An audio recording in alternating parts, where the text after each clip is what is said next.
l'Octavia de 4e génération est arrivée en 2020 comme une offre nettement plus mature que les générations précédentes, avec un style plus audacieux et un intérieur plus luxueux. Et il a maintenant fait l'objet d'un lifting à mi-vie, avec un style extérieur subtilement rafraîchi, un écran d'infodivertissement amélioré à l'intérieur et une gamme de groupes motopropulseurs remaniés, y compris une nouvelle essence d'entrée de gamme.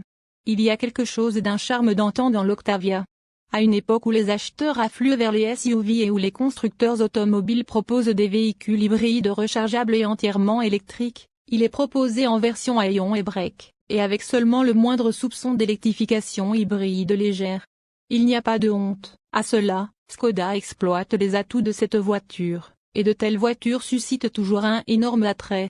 Sous son extérieur très dessiné, l'Octavia conserve la plateforme polyvalente MQB qu'elle a adoptée pour la première fois en 2012 et qui est désormais largement utilisée dans l'ensemble du groupe Volkswagen, bien que sous une forme légèrement modifiée, avec une rigidité accrue à sa structure en acier et en aluminium formée à chaud.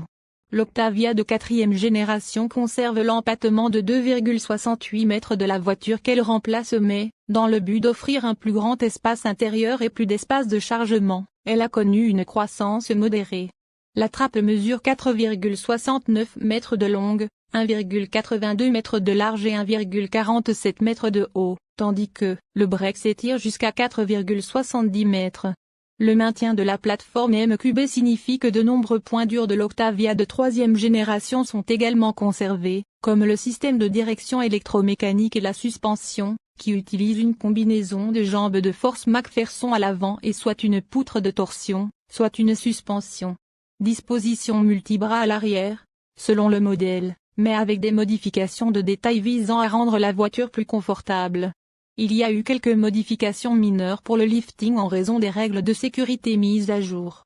Dans l'ensemble, il existe 4 options de châssis, avec des modèles haut de gamme proposés avec le contrôle dynamique du châssis, DCC, doté du système de sélection du mode de conduite, tel qu'équipé sur notre voiture d'essai.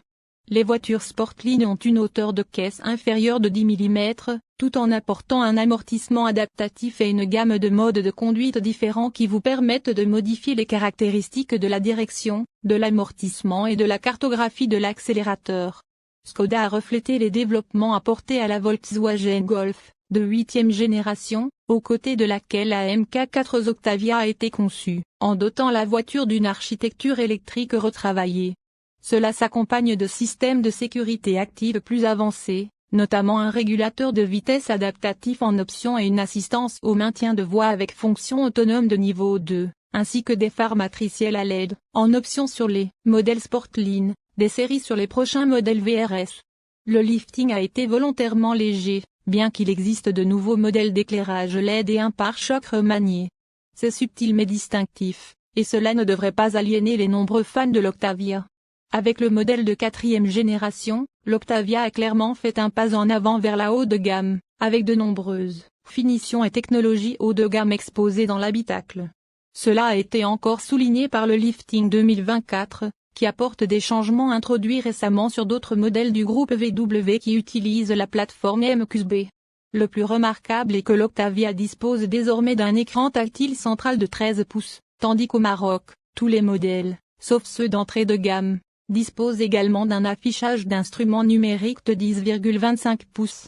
L'infodivertissement présente des graphismes repensés et le système est généralement clair et simple à utiliser.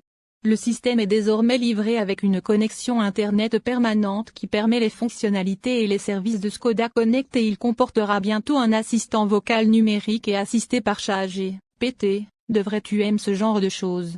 Même si l'écran tactile s'est développé, il existe toujours un nombre utile de boutons physiques, tant sur la partie inférieure du tableau de bord que sur le volant.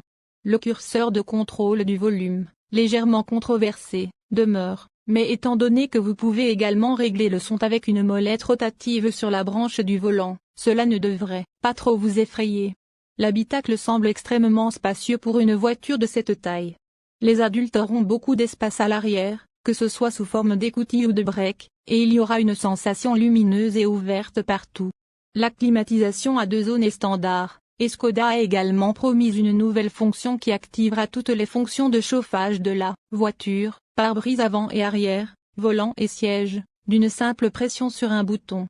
L'équipement comprend un chargeur de smartphone sans fil et une multitude de ports USB-C offrant désormais une puissance de 45 watts, ce qui permettra de charger votre téléphone 3 fois plus rapidement qu'auparavant.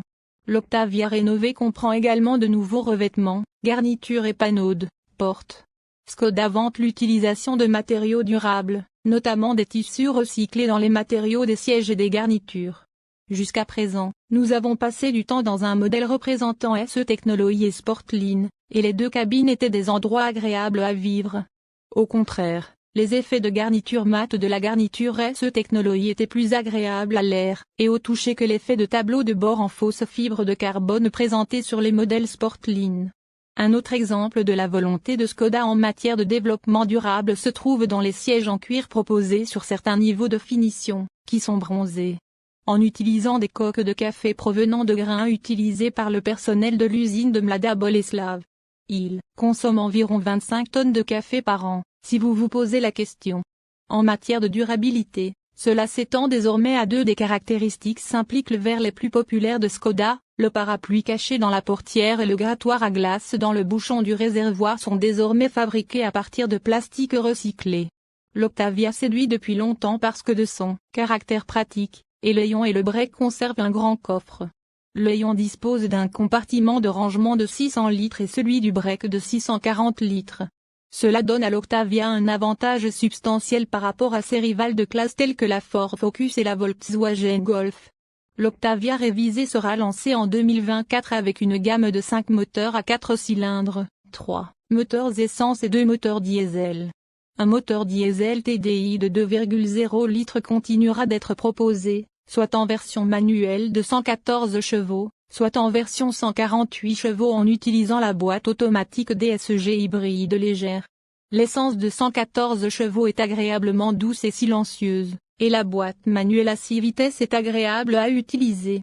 Cela dit, l'unité doit être quelque peu travaillée pour en tirer le meilleur parti et elle peut parfois avoir du mal si vous avez besoin de puissance supplémentaire à vitesse d'autoroute. Cela dit, c'est une unité agréable et relaxante à conduire, idéale pour la plupart des cas d'utilisation. Le couple supplémentaire du diesel se ressent facilement sur toute la plage de puissance et constitue un véritable rappel des atouts du carburant. Une croisière long courrier sereine. Il s'agit d'une unité raffinée et silencieuse, capable de progresser sans effort, avec une interaction quasi transparente entre le moteur à combustion et le système.